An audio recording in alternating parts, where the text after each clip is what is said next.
أعوذ بالله من الشيطان الرجيم. بسم الله الرحمن الرحيم. صبغة الله ومن أحسن من الله صبغة ونحن له عابدون. قل أتحاجوننا في الله وهو ربنا وربكم ولنا أعمالنا ولكم أعمالكم ونحن له مخلصون. صدق الله العظيم. అనంత కరుణామయుడు, అపార కృపాశీలుడు, పాలకుడు, పోషకుడు, సర్వలోక ప్రభు అయిన అల్లాహ్ శుభనామంతో ప్రారంభిస్తున్నాను. సోదరులారా, సోదరీమణులారా, అయ్యలారా, అమ్మలారా, అస్సలాము అలైకుం రహమతుల్లాహి వబరకాతుహు. సర్వలోక ప్రభు అయిన అల్లాహ్ మన అందరి జీవితాలలో శాంతి, శుభాలను, కారుణ్యాన్ని కురిపించునుగాక. ఆమీన్. ఇంతవరకు మీ ముందు మనందరి దైవం పంపించినటువంటి చివరి మార్గదర్శక గ్రంథం దివ్య ఖురాన్ నుండి 2వ అధ్యాయం 138వ వాక్యం యొక్క అరబీ మూలంను పఠించడం జరిగింది. దీని తెలుగు అనువాదం: ఓ ప్రవక్త, మీరు ఈ విధంగా చెప్పండి, అల్లాహ్ రంగును స్వీకరించండి. అల్లాహ్ రంగు కంటే మరెవరి రంగు శ్రేష్టతరమైనది? మేము కేవలం ఆయనను మాత్రమే ఆరాధిస్తాము. ఓ ప్రవక్త, వారితో ఈ విధంగా చెప్పండి, అల్లాహ్ విషయంలో మీరు మాతో వాదులాడుతున్నారా? వాస్తవానికి ఆయనే మాకు ప్రభువు, మీకు ప్రభువు. మా కర్మలు మాకు, మీ కర్మలు మీకు. మేమైతే మా దాస్యాన్ని కేవలం అల్లాహ్కే ప్రత్యేకం చేసుకున్నాము. సోదరులారా, ఇక్కడ ప్రధానమైనటువంటి ఒక విషయాన్ని గురించి దైవం చెప్తున్నాడు. దీని గురించి మనం కొంచెం వివరంగా తెలుసుకోవడానికి ప్రయత్నం చేద్దాం. దైవం యొక్క ఒక మాట సెలవిస్తున్నాడు. అదేమిటంటే, మీరు అల్లాహ్ రంగును స్వీకరించండి. ఆయన రంగు కంటే మరెవరి రంగు శ్రేష్టతరమైనది. ఇక్కడ రంగు అంటే అర్థం ఏమిటంటే సోదరులారా, దేవుని యొక్క ధర్మాన్ని, ఆయన యొక్క మార్గాన్ని స్వీకరించండి అని అర్థం. మరొక సందర్భంలో అంతిమ గ్రంథం ఖురాన్లో చెప్పడం జరిగింది, జాలిక లిబాసు తఖ్వా ఖైర్. భయభక్తులు ఉన్నాయి చూసారా, అది నిజమైనటువంటి దుస్తులు. ఎందువలనంటే సోదరులారా, మనిషికి అతని నడవడి, అతని ఆచరణ అనేది చాలా ముఖ్యమైనటువంటి విషయం. దీనినే మనము క్యారెక్టర్ అంటాం.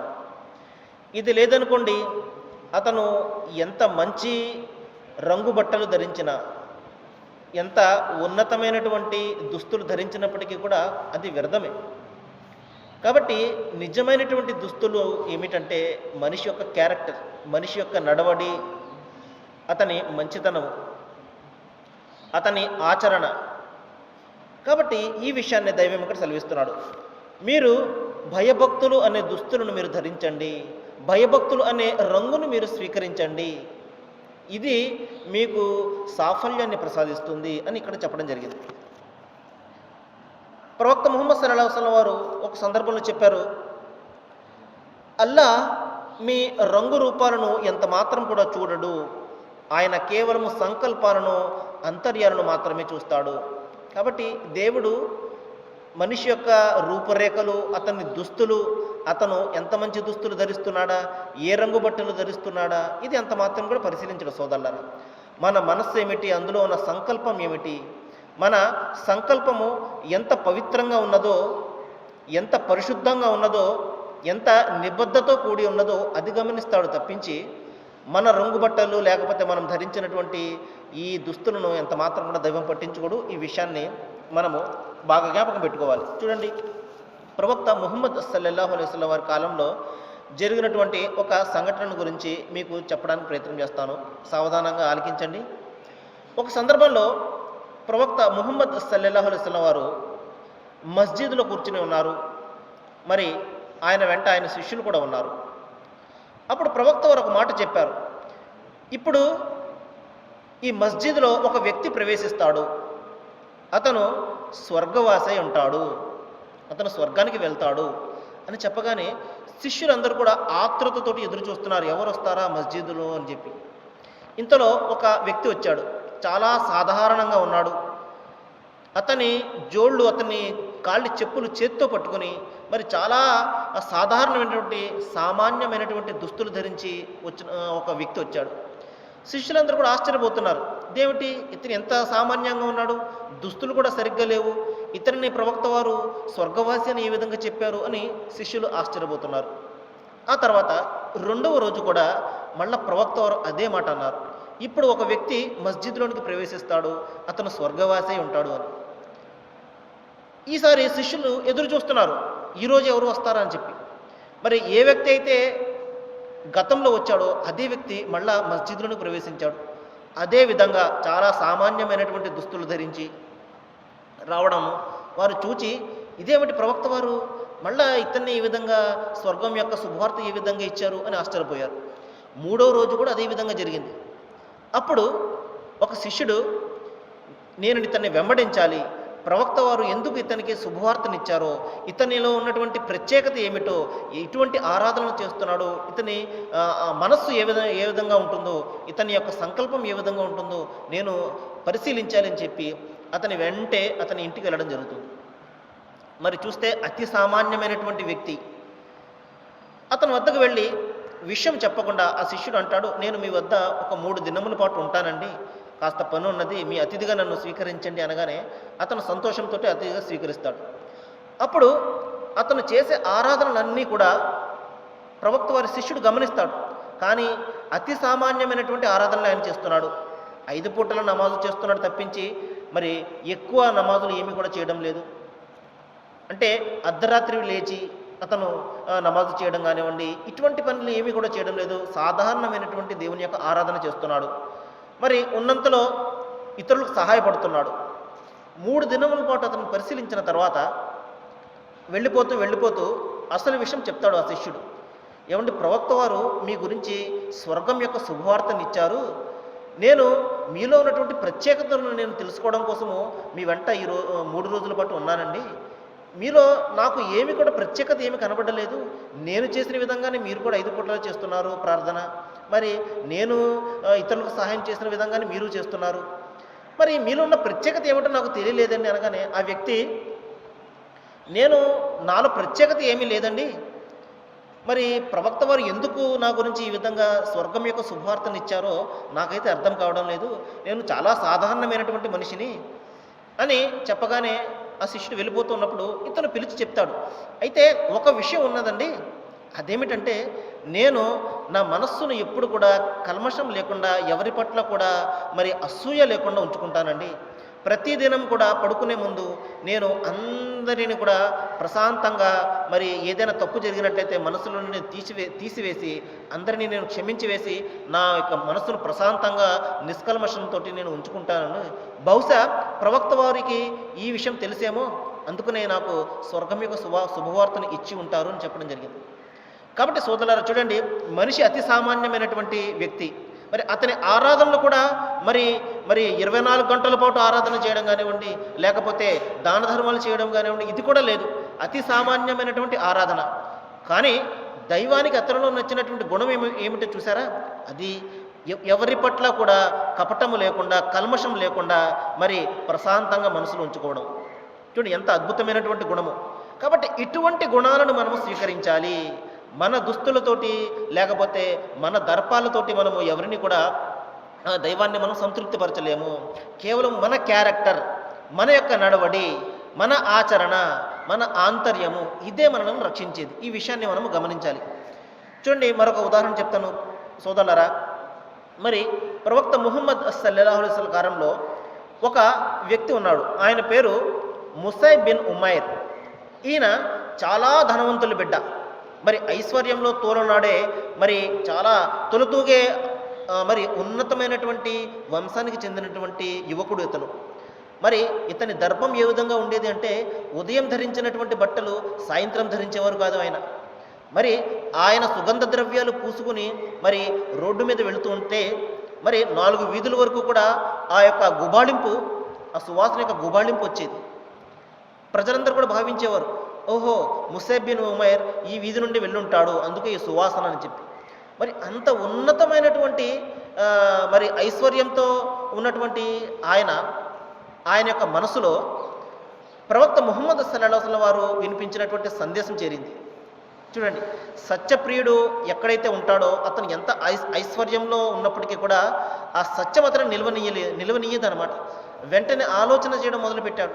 ఈ సృష్టికి కర్త ఒక్కడే, దైవం ఒక్కడే, ఆయనే ఆరాధనకు తగినవాడు. ఈ సత్యం ఆయన మనసులో స్థిరపడిపోయింది. తన తల్లిదండ్రులకు చెప్పడం జరిగింది, నేను ఈ ధర్మాన్ని స్వీకరిస్తాను, దైవం ఒక్కడిని నేను ఆరాధిస్తాను అనగానే ఎంతో అల్లారు ముద్దుగా పెంచినటువంటి తల్లిదండ్రులు మరి నిష్కర్షతోటి ఏం చేశారు అంటే కాఠిన్యంతో ఆయనను ఒక గదిలో పెట్టి తలుపులు వేసేశారు. అతనికి తిండి తిప్పలు లేకుండా చేశారు. అయినప్పటికీ కూడా ఆ సత్యప్రియుడు ధర్మాన్ని విడిచిపెట్టలేదు. చివరికి ఆ తల్లికి జాలి కలిగి బయటకు తీస్తే ఆయన ఒక మాట అంటాడు, అమ్మా నేను వెళ్ళిపోతాను,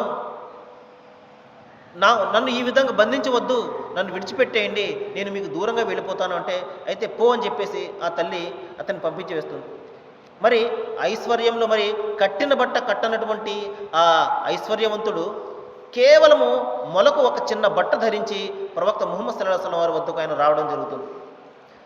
మరి ఆయన ఈ విధంగా ఎంతో ఐశ్వర్యంలో ఉన్నప్పటికీ కూడా సత్యాన్ని గురించి ఆయన ఎప్పుడైతే ఆయన పాటుపడతాడో బీదరికం ఆయన మీద తాండవించింది. చూడండి, మనం ఏమనుకుంటాం, సత్యాన్ని మనము అనుసరిస్తే, మనము ఒక మార్గాన్ని మనం అనుసరిస్తే ఐశ్వర్యం కలుగుతుంది, మన సమస్యలన్నీ కూడా తీరిపోతాయి, మనకు అదైపోతుంది, మనకు ఇదైపోతుంది, ఈ విధంగా మనకు చెప్తుంటారు. మీరు రండి, మీ సమస్యలన్నీ తీరిపోతాయి, మీరు పలానా ఆయన్ని నమ్ముకోండి, మీకు ఉన్న సమస్యలన్నీ కూడా, మీ కష్టాలన్నీ కూడా, మీ నష్టాలన్నీ కూడా పోతాయని చెప్పేసి.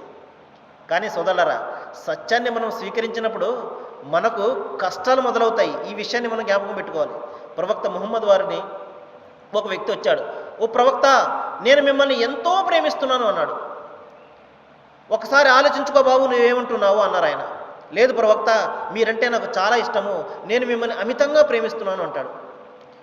సరే ఇంకొకసారి ఆలోచించి చెప్పు అంటారు. మూడవసారి కూడా ఆ వ్యక్తి, లేదు ప్రవక్త, నేను బాగా ఆలోచించి చెప్తున్నాను, మీరంటే నాకు చాలా ప్రేమ, మీరు ఏది చెప్తే అది చేస్తాను అనగానే, అయితే నన్ను ప్రేమించే వాళ్ళ ముందు, ప్రేమించే వారికి మొట్టమొదటిసారిగా వచ్చేది బీదరికము. చూడండి, సత్యాన్ని స్వీకరిస్తే కలిగేది బీదరికము. కాబట్టి బీదరికాన్ని ఎదుర్కోవడానికి సిద్ధపడినట్లయితే అప్పుడు నువ్వు నన్ను ప్రేమించడం మొదలుపెట్టు అన్నారు. కాబట్టి సోదరులారా, సత్యం మనం ఎప్పుడైతే అనుసరిస్తామో మనకు కష్టాలు కలుగుతాయి, నష్టాలు కలుగుతాయి, ఎక్కడ లేనటువంటి ఆపదలు మనకు కలుగుతాయి. ఎందుకంటే సత్యం అలాంటిది కాబట్టి. అయితే మనము ఆ ఆపదలను తట్టుకొని మనం సత్యం మీద స్థిరంగా ఉన్నామనుకోండి, మన మరణం తర్వాత రాబోయే ప్రపంచం మనదవుతుంది. లేదు మనము కష్టాలకు వెరసి భయపడిపోయి సత్యాన్ని విడిచిపెట్టేసామనుకోండి, తాత్కాలికమైనటువంటి ప్రపంచ సుఖాలు వెంట పడ్డామనుకోండి, మనకు ఈ ప్రపంచ సుఖాలు దక్కవచ్చు, కానీ ప్రపంచం అనేది 3 నాళ్ళ ముచ్చట మాత్రమే. పరలోకంలో మనము శాశ్వతంగా అది కోల్పోతాం. కాబట్టి సోదరులారా, చెప్పే ఉద్దేశం ఏమిటంటే, దేవుని యొక్క ధర్మం అనే దుస్తులను మనం ధరించాలి. అంతిమ గ్రంథం ఖురాన్లో ఒక సందర్భంలో దైవం చెప్తున్నాడు, హున్న లిబాసుల్లకు అంతుం లిబాసుల్లా హున్న అంటే భార్యాభర్తలను ఉద్దేశించి చెప్తున్నాడు, మీరిరువురు ఒకరికొకరు దుస్తులు లాంటి వారు అంటున్నాడు. దుస్తులు మనిషి సహజంగా మరి అతని గౌరవం కోసము, అతని యొక్క సిగ్గు, అతనిలో ఉన్నటువంటి ఈ యొక్క రహస్య ప్రదేశాలు కప్పబడడం కోసం అతను ఆ దుస్తులను ధరిస్తాడు. అంటే అతని సిగ్గును కప్పు పెడతాయన్నమాట అవి. ఇదే విధంగా నిజమైనటువంటి దుస్తులు ఏమిటంటే అది మన ఆచరణ. ఈ విషయాన్ని మనము జ్ఞాపకం పెట్టుకోవాలి. అయితే సోదరులారా, మరి ఇస్లాం ధర్మం ప్రవక్త ముహమ్మద్ వారు ఏం చెప్పారు అంటే, సింపుల్గా ఉండడము అంటే అతి సామాన్యంగా ఉండడం అనేది విశ్వాసంలో ఒక భాగము అన్నారు. అంటే దీని అర్థము ఏమి కట్టుకోకుండా బట్టలు, మరి చిరిగిపోయినటువంటి దుస్తులు ధరించి, మాసిపోయినటువంటి దుస్తులు ధరించడము ఇదాంటి విశ్వాసం అంటే ఇది కాదు సోదరులారా.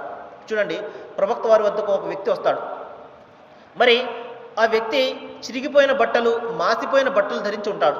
అప్పుడు ప్రవక్త వారు అంటారు, ఏమయ్యా నీవు బీదవానివా, నీ వద్ద బట్టలు లేవా అనగానే, లేదు ప్రవక్త, నేను చాలా ధనవంతుణ్ణి, నా వద్ద చాలా మంచి బట్టలు ఉన్నాయి అనగానే ప్రవక్త వారు అంటారు, మరి నీకు దైవము ధనం ప్రసాదించినప్పుడు, దుస్తులు అవన్నీ ప్రసాదించినప్పుడు ఆ యొక్క అనుగ్రహాలు నీ శరీరం మీద మరి కానరావాలి.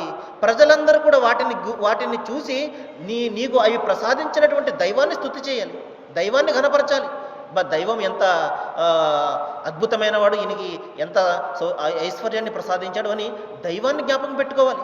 అంతే తప్పించి డబ్బులు ఉన్నప్పటికీ కూడా బికారి మాదిరిగా జీవితం గడపడము దైవం ఎంత మాత్రం కూడా ఇష్టపడడు అన్నారు. కాబట్టి పిసినారితనాన్ని మనం ఎంత మాత్రం కూడా అలవర్చుకోకూడదు. దైవం ఏదైతే అనుగ్రహాలు మనకు ఇచ్చాడో వాటిని మనము వ్యక్తం చేయాలి. అలాగని చెప్పి మరి మన యొక్క దుస్తులు కానివ్వండి, మన యొక్క వేషభాషలు దర్పాన్ని ప్రదర్శించే విధంగా ఉండకూడదు, గర్వాన్ని ప్రదర్శించే విధంగా ఉండకూడదు. ఈ విషయాన్ని మనం జ్ఞాపకం పెట్టుకోవాలి. కాబట్టి సోదరులారా, ప్రవక్త వారి వద్దకు ఒక శిష్యుడు వచ్చాడు. ఓ ప్రవక్త,